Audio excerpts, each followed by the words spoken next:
नागपुरात आमदारांना न्यायालयाची नोटीस। विधानसभा निवडणुकीनंतर पराभूत उमेदवारांनी निवडून आणलेल्या आमदारांविरोधात दाखल केली याचिका। प्रशांत कोरटकरला डॉक्टरेट पदवी देणाऱ्या विद्यापीठाला यूजीसीची मान्यताच नाही। ज्या विद्यापीठाकडून मानद डॉक्टरेट मिळवली त्या संस्थेला विद्यापीठ अनुदान आयोगाची मान्यताच नसल्याचं आलं समोर। साताऱ्यातील सह्याद्री साखर कारखाना निवडणुकीसाठी चेअरमन बाळासाहेब पाटील यांचा अर्ज दाखल। विद्यमान चेअरमन या माजी चेअरमन करणार असल्याची भाजपा आमदार मनोज घोरपडे यांची टीका।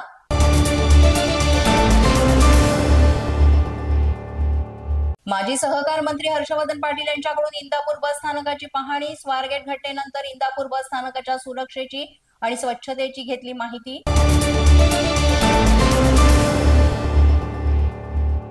नांदेडमध्ये कुसुम महोत्सवाचं आयोजन।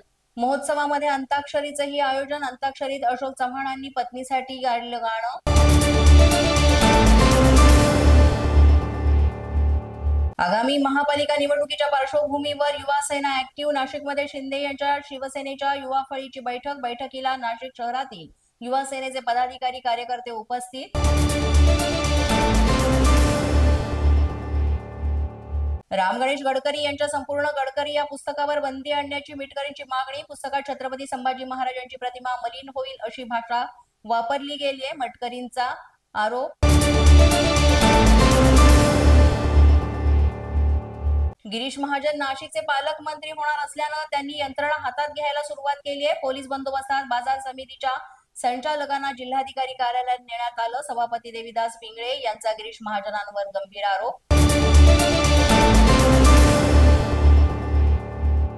शक्तीपीठ महामार्ग पूर्ण करण्याचा निर्धार राज्यपालांकडून व्यक्त। शक्तीपीठ महामार्गाला विरोध असतानाही मार्ग पूर्ण करण्याचा सरकारचा निर्णय। या मार्गामुळे धार्मिक स्थळे जोडली जातील, आर्थिक विकास होईल आणि वेळही वाचेल असा सरकारचा दावा। शक्तीपीठ महामार्गाला कोल्हापूर जिल्ह्यातील सर्वपक्षीय नेत्यांचा विरोध। 9 मार्चला आझाद मैदान इथे मोठे आंदोलन करणार, सदेश पाटलांचा इशारा। अशाच नवनवीन व्हिडिओसाठी पोलीस माझा न्यूजचं YouTube चॅनल सबस्क्राईब करा। तसंच आमचं फेसबुक, इंस्टाग्राम आणि ट्विटर अकाउंट फॉलो करा।